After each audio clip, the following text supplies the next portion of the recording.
78 siswa yang menjadi korban banjir bandang di Batang Toru, Tapanuli Selatan, Sumatera Utara mengikuti ujian semester dengan kondisi serba terbatas. Mereka terpaksa melakukan ujian semester di sekolah tetangga karena bangunan sekolah mereka hancur tersapu banjir 2 minggu lalu. Pihak sekolah memperbolehkan siswa yang terdampak musibah banjir bandang menggunakan baju seadanya, serta memberikan fasilitas berupa buku tulis dan bolpoin guna mengikuti ujian. Ada 78 siswa yang terdampak. Terus mereka disediakan buku tulis sama pulpen, dikasih satu persatu setiap anak. Terus dengan keadaan baju apa adanya. Kita tidak pakai baju sekolah saat ini, Pak, karena baju sekolah dalam keadaan hanyut dan mungkin beberapa yang masih belum bisa bersih untuk dicuci. Menteri Pendidikan Dasar dan Menengah Abdul Muti meminta pemerintah daerah 3 provinsi terdampak bencana, Aceh, Sumatera Utara, dan Sumatera Barat, untuk menentukan sendiri jadwal pelaksanaan ujian semester. Menurut Muti, masing-masing wilayah terdampak bencana mempunyai kondisi yang berbeda-beda. Kemudian yang terkait dengan tadi pembelajaran sebagainya, sebenarnya kami fleksibel. Jadi kami tidak membuat ketentuan dari pusat karena memang keadaan di lapangan sangat bervariasi sehingga kebijakan kami serahkan sepenuhnya kepada masing-masing pemerintah daerah. Itu di dalam rakor yang kami selenggarakan sudah kami sampaikan. Termasuk sekolah juga tidak harus menyelenggarakan tes. Itu juga kebijakan masing-masing sekolah. Pendidikan memang menjadi salah satu tantangan dalam rehabilitasi pasca banjir yang menerjang Aceh, Sumatera Utara, dan Sumatera Barat. Di Aceh, sekolah di 15 kabupaten dan kota belum dapat melaksanakan pembelajaran. Sementara di Pidi, Subulu Salam, dan Loksomawe sudah dapat melakukan kegiatan belajar mengajar secara bertahap.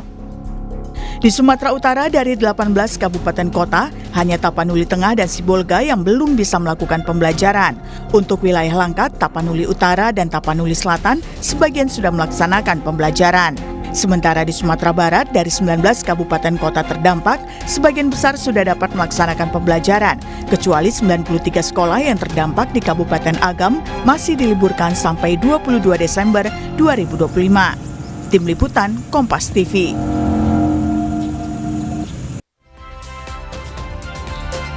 Saudara, pendidikan menjadi salah satu tantangan dalam rehabilitasi pasca banjir yang menerjang Aceh, Sumatera Utara, dan Sumatera Barat. Apa saja yang harus diperhatikan agar pendidikan anak korban banjir tetap berjalan? Kita bahas soal ini bersama sejumlah narasumber. Pertama ada Wakil Ketua Komisi 10 DPR RI fraksi PDIP, Mai Esti Wijayanti. Selamat pagi, Bu Esti. Selamat pagi, Mas. Terima kasih Bu Esti sudah bergabung di Dialog Sapa Indonesia Pagi pada hari ini, dan juga pengamat pendidikan dari Universitas Negeri Surabaya, Martadi. Selamat pagi, Pak Martadi. Selamat pagi, Mas Mario. Selamat pagi, Bu Esti. Selamat pagi, Pak Martani. Sehat, terima kasih, Bapak Ibu sudah bergabung di Dialog Sapa Indonesia Pagi pada hari ini. Saya ke Bu Esti terlebih dahulu. Bu Esti, bagaimana Anda melihat pernyataan dari Mendikdasmen yang mengatakan bahwa sampai saat ini itu semua diserahkan ke Pemda terkait dengan ini mendekat ujian akhir sekolah. Menurut Anda, untuk di awal ini, apakah sebenarnya kita fokus pertama soal pendidikan langsung ke teknisnya, atau sebenarnya psikologis dulu lah pemulihan? Ya, jadi kami kemarin sudah melakukan rapat kerja dengan Kemendikdasmen, dihadiri juga oleh Pak Menteri.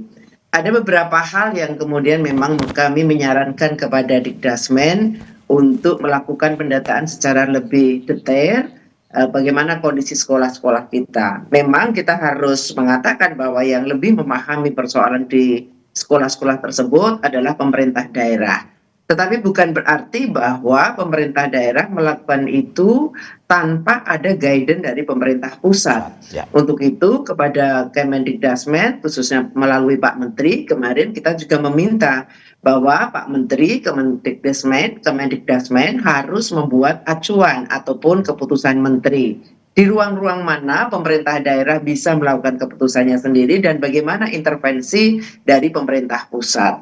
Contohnya kalau berkaitan dengan kondisi anak-anak kita yang sedang berada di lokasi bencana, sedang mengalami musibah ini, tentu kita berharap dari Dikdasmen justru bagaimana menguatkan untuk melakukan trauma healing. dengan berbagai pihak, kerjasama dengan berbagai pihak supaya anak-anak kita memang mempunyai ketahanan psikologi dengan situasi yang seperti ini. Berarti menurut Ibu kemudian yang jangan kedua, berarti menurut Ibu ya. jangan langsung teknis pembelajaran langsung dimulai setelah pasca banjir ini, tapi trauma healing, pemulihan psikologis itu lebih Pastilah, penting ya. pasti. Karena pendekatan ini saya kira yang memang harus kita lakukan sebelum mereka memasuki masa pembelajaran seperti sedia kala meskipun dalam kondisi keterbatasan. Karena traumatik anak-anak, artinya kalau toh kemudian harus berkumpul di satu tempat, lebih kepada persoalan soal trauma healing, membuat mereka lebih riang begitu, karena kondisinya pasti tidak baik-baik saja. Baru kemudian kita bicara apakah anak-anak ini dimungkinkan untuk melakukan TKA ataupun tes untuk akhir semester. Kalau memang sekiranya itu di lokasi tersebut, karena tidak semua sama lokasi tersebut, tidak dimungkinkan untuk adanya TKA ataupun ujian akhir semester, mestinya memang itu kita tidak melakukan. Tetapi sekali lagi, kalau toh itu diserahkan kepada pemerintah daerah, pemerintah pusat harus ada guidance jelas. Ya. Ada peraturan menteri yang jelas untuk kemudian bisa ditindaklanjuti oleh pemerintah daerah setempat. Begitu, Mas. Oke, Bu, berarti yang saya simpulkan saja, berarti Anda meminta Mendikdasmen lebih fleksibel lah sebenarnya untuk pendidikan di daerah bencana ini ya? Iya, pasti itu. Tidak bisa saklek, tetapi ada acuannya yang kemudian itu tidak regulasinya membuat mereka tetap lebih leluasa untuk melakukan tindakan-tindakan tersebut. Oke, Iya. saya ke Pak Martadi. Pak Martadi, bagaimana Anda melihat apa yang disampaikan oleh Ibu Esti? Ya harus di awal, teknis nanti dulu. Trauma healing duluan, prioritas utama. Ya, jadi begini ya, ketika kita bicara tentang pendidikan, itu memang bukan sekedar bicara soal teknis gitu ya. Tetapi di dalamnya pasti bicara tentang psikologis, bicara tentang substansi dan sebagainya. Semuanya saling terkait. Maka menurut saya pendekatan yang diusulkan oleh teman-teman DPR dan dilakukan oleh kementerian sudah tepat. Jadi sebelum bicara teknis, maka pastikan dulu anak-anak kita secara psikologis memang sudah merasa nyaman. Dia merasa aman, ya. Dia merasa sudah tidak lagi trauma dengan peristiwa yang kemarin berjalan. Karena kalau mereka dipaksa harus ikut jadwal, sementara secara psikologis belum memenuhi kondisi yang nyaman, maka justru hasilnya tidak autentik. Anak-anak itu belum tentu ketika mengerjakan soal itu konsentrasi. Nah, kalau tidak konsentrasi, kalau hasilnya jelek, maka sesungguhnya bukan salah anak, karena memang waktu ujiannya yang tidak tepat. Itu pertama. Sehingga menurut saya sudah betul harus ada fleksibilitas untuk memberikan ujian itu. Ujian bukan segalanya.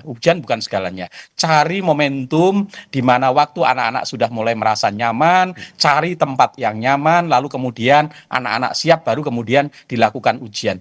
Bahkan ujian juga tidak harus pagi hari ya, bisa saja siang, biasa minggu, apapun. Yang terpenting anak-anak terdampingi dulu pemulihannya, karena itu adalah hal terpenting, karena akan mewarnai kehidupan anak selanjutnya. Oke, Pak Martadi, kalau kita berbicara spesifik soal trauma healing ini, trauma healing seperti apa sebenarnya yang dibutuhkan oleh anak-anak sekolah, guru, untuk pada akhirnya bisa siap menghadapi pendidikan ataupun kegiatan belajar mengajar nanti?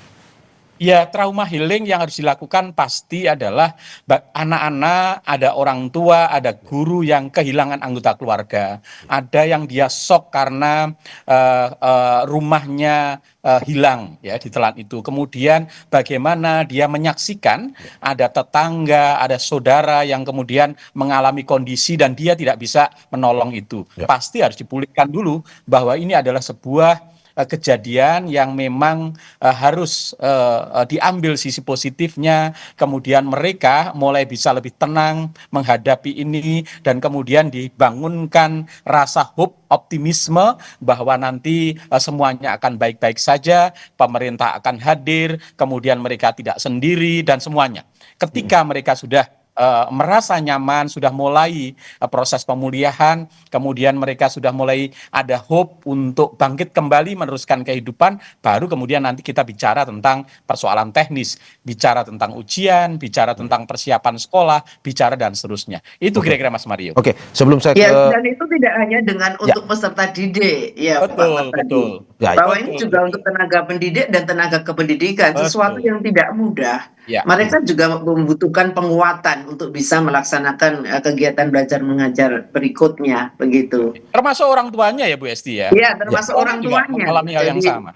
Bahkan iya, mohon maaf Mas Mario, Ya. ini kami juga sedang melakukan trauma healing mahasiswa yang berasal dari daerah terdampak yang di Surabaya. Jadi bukan hanya kita bicara tentang anak-anak di di tempat daerah lokasi. terdampak, Ya. ini kami punya 650 mahasiswa yang berasal dari Aceh, Sumatera, Padang, yang sekarang mereka juga shock karena mendengar berita keluarganya itu. Dan ini kami juga langsung melakukan penanganan, lalu kemudian dengan cepat kita memberikan beasiswa sampai semester 8 dan seterusnya. Iya, Ini adalah keren bagian sekali. untuk penanganan secara komprehensif, bukan parsial, bukan hanya menekankan pada aspek ujian sekolah, teknis, itu hanya soal teknis sekali menurut saya. Ya Bu Esti, Anda juga melihat itu ya, bahwa guru menjadi sesuatu yang prioritas juga selain anak-anak ini ya untuk mendapatkan trauma healing tersebut karena bencananya bersifat masif dan semua merasakan.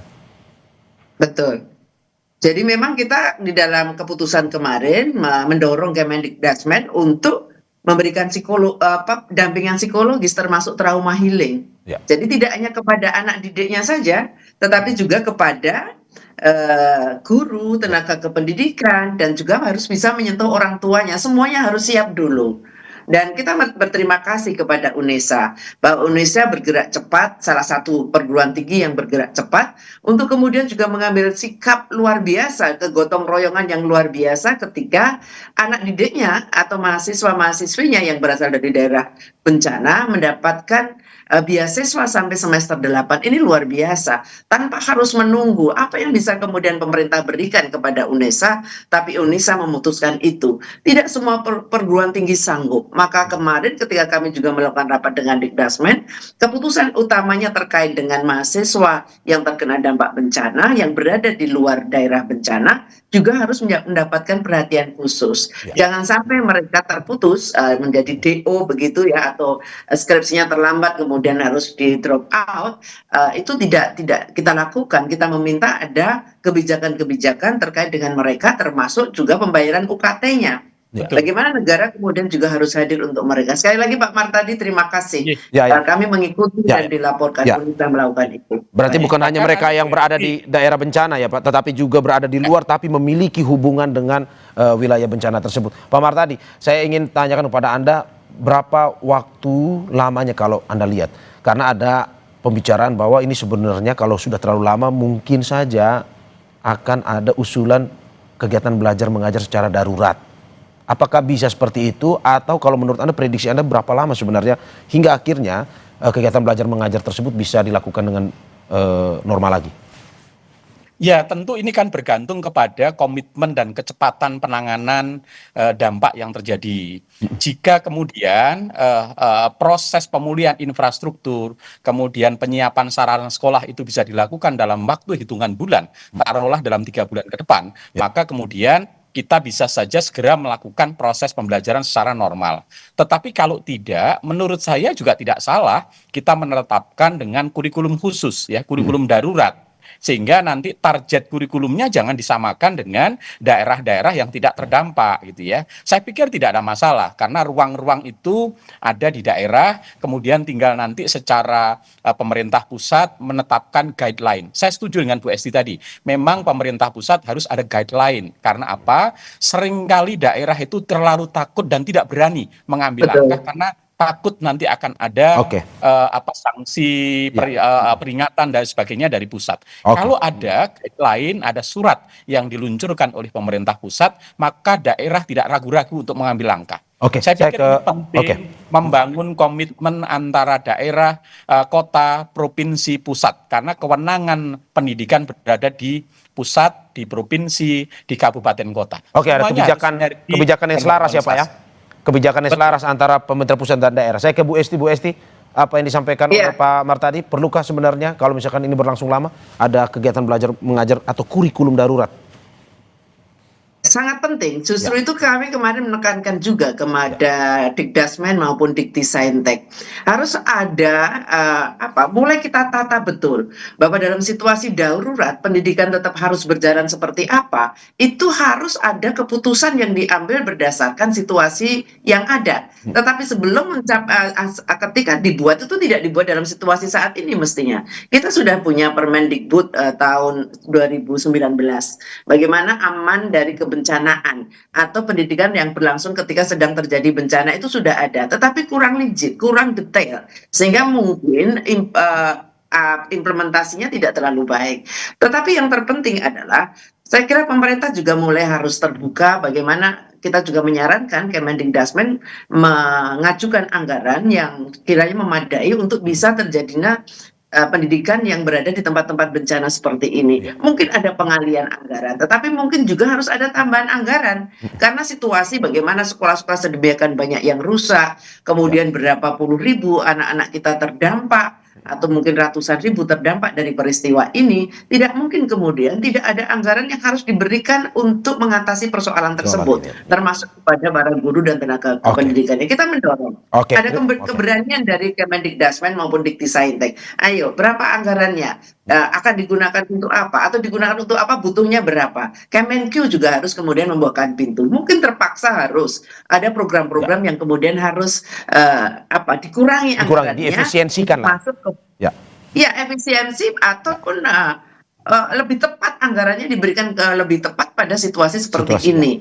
Mungkin mereka tidak butuh smartboard loh sekarang karena situasi sekolahnya sedang banyak yang menjadi seperti itu. Oke, smartboard kita tunda. Mungkin anggarannya bisa untuk apa? Tidak mengatakan smartboard tidak penting, tetapi situasinya yang tidak memungkinkan untuk kita menggunakan hal itu. Atau mohon maaf, mungkin MBG-nya bisa dikurangi sedikit untuk kemudian bisa dialihkan ke sana, karena setahu saya pengeluaran untuk MBG juga tidak sampai seperti yang sekarang kita anggarkan untuk itu. Begitu. Oke, terima kasih Bapak Ibu atas apa yang disampaikan. Semoga bisa memberikan masukan juga ke Mendikdasmen terkait dengan pendidikan yang berada di wilayah bencana saat ini. Sekali lagi terima kasih Wakil Ketua Komisi 10 DPR RI fraksi PDIP, Mai Esti Wijayanti.